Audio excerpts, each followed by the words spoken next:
You're watching BionicDance. Don't run on automatic, instead, please think. The first part to the atheist dilemma.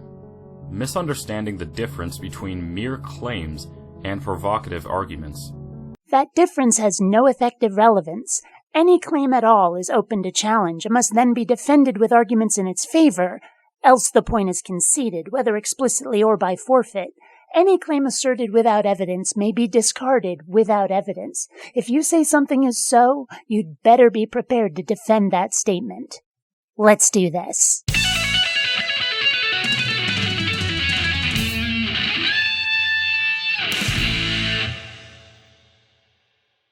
Greetings, fellow space travelers. BionicDance here. Today we're looking at a subject that is wildly misunderstood, and I'm convinced is done so for purely self-centered reasons. I'm talking, of course, about the burden of proof. Which side of an argument or debate has the responsibility to show whether their position is accurate and true? A claim is concise, declarative, and non-provocative in nature. An argument is explanatory, elaborate, and provocative in nature.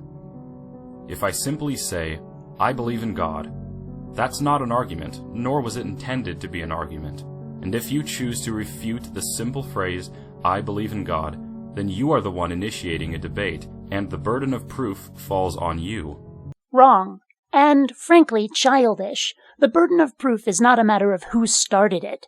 The job of proving a statement lies upon the one who says that something is so. If the question is one of existence, the person who says that a thing is real is the one with the job of proving it. It doesn't matter how the dialogue was phrased or who spoke first. Those are merely superficial details. Ultimately, what was said is that something is so, followed by a demand that claim be justified. That's how the burden of proof works. But if I say, God is real, and I believe this because it has been proven to me, this statement is more of an argument. I am stating in the general sense that God is real, as opposed to simply saying, I believe in God, which is more personal.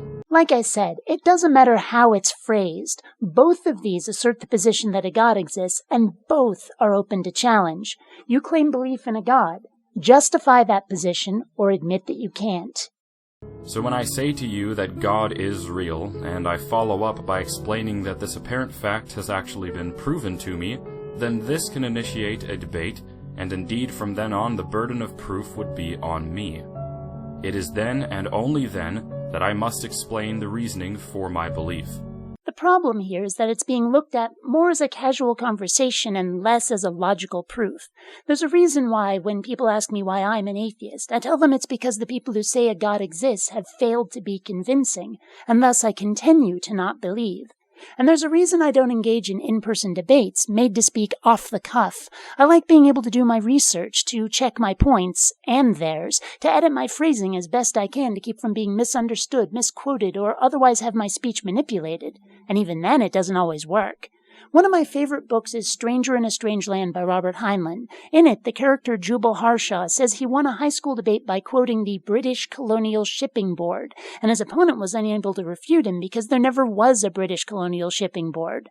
Well, when theists start quoting their scripture at me, or saying a God exists, I'm not letting them get away with it. Either you show me your God's Colonial Shipping Board, or admit that it never existed.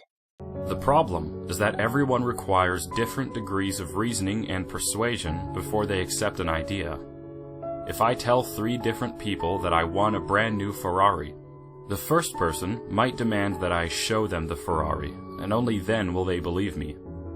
The second person might demand that I actually use my keys, open the door, and drive the Ferrari, and only then will they believe me. But then the third person may demand to see documentation that proves that the car is in my name and that I didn't just rent it to impress them. I don't see how any of this is unreasonable. So people require different levels of proof. If the claim being made is true, these levels should be satisfiable. I suppose it's possible to draw a line in the sand beyond which there is a demand for too much proof, a level of pedantry that is simply too far. But remember that extraordinary claims require extraordinary evidence, and if the existence of a deity isn't a pretty damn stupefying claim in your world, I'd like to know what is. To some people out there, all they need to do in order to believe in God is simply read the Bible. That's it. From then on, they believe in God, and they want to learn more about Him. But for most others, especially in our overly cynical Western culture of the modern age, where being skeptical is considered cool, people demand far more reasoning and evidence before they can accept the existence of God. The reason people are skeptical is because it's cool? And it's cynical to expect more proof of a god than a book written thousands of years ago? I'd say this guy has to be schnockered up on happy pills for that to be his worldview. Only he speaks like he's on some hardcore downers.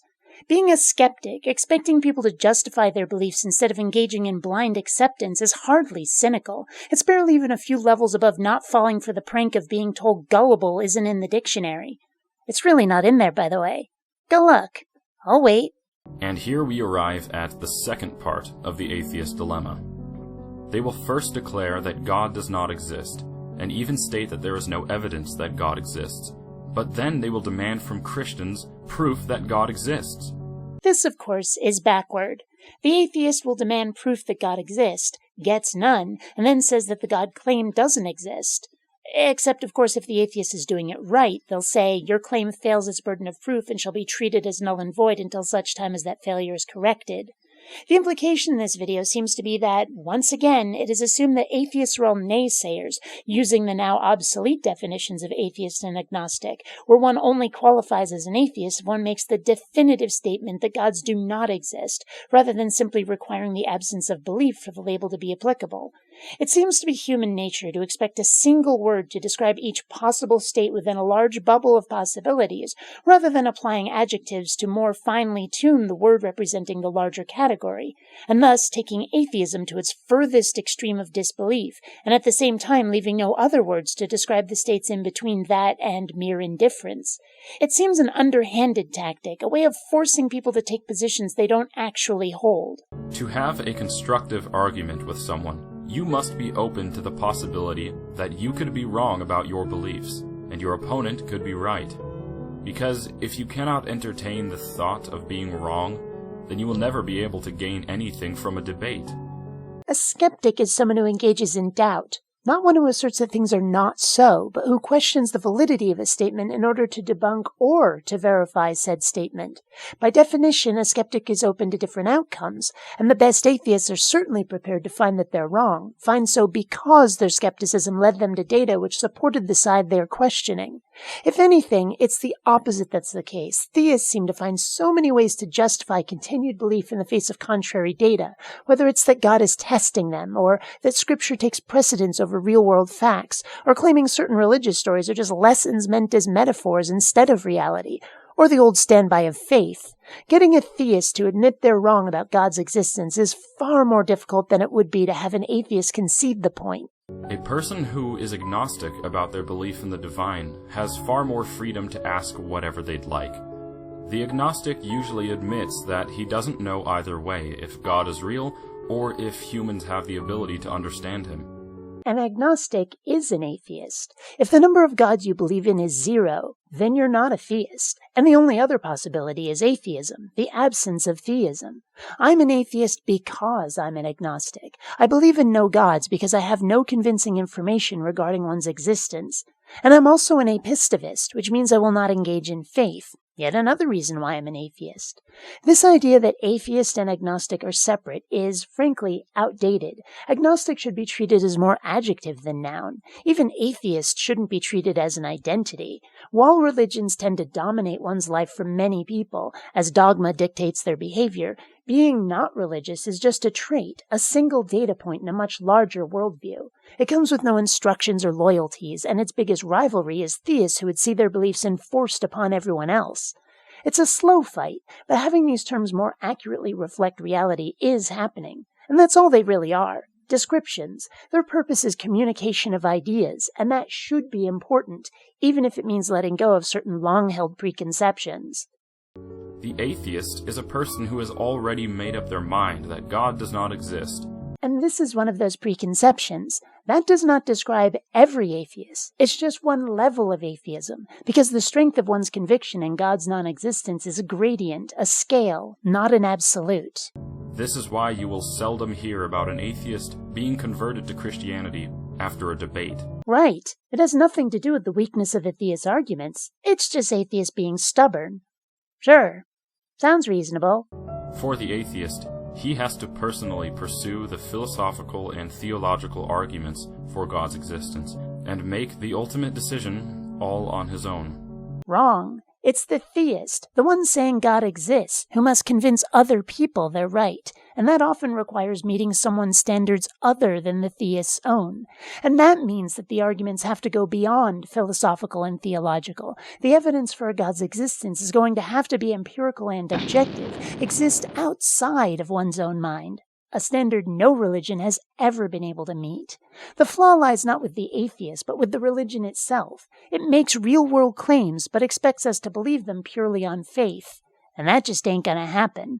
Like I said, show us your British colonial shipping board, or admit you made it up. If a God exists, then he, she, it, or they should be able to show up once in a while, put in a personal appearance. And the reasons this God does not all sound like weasel words, like a con game, and are a major factor in many people's non-belief. Find for me one other claim of something's mind-independent existence for which we'd accept faith in other people's 2,000-year-old writing as sufficient data to believe in its truth, and explain to me why we should have such relaxed standards for religion. Go on. I dare you. At best, you'll be presenting an exception that illuminates the rule, and probably something the rest of the world finds just as ridiculous, the stuff of tabloid journalism. JFK was mind-controlled by aliens, real tinfoil hat kind of things.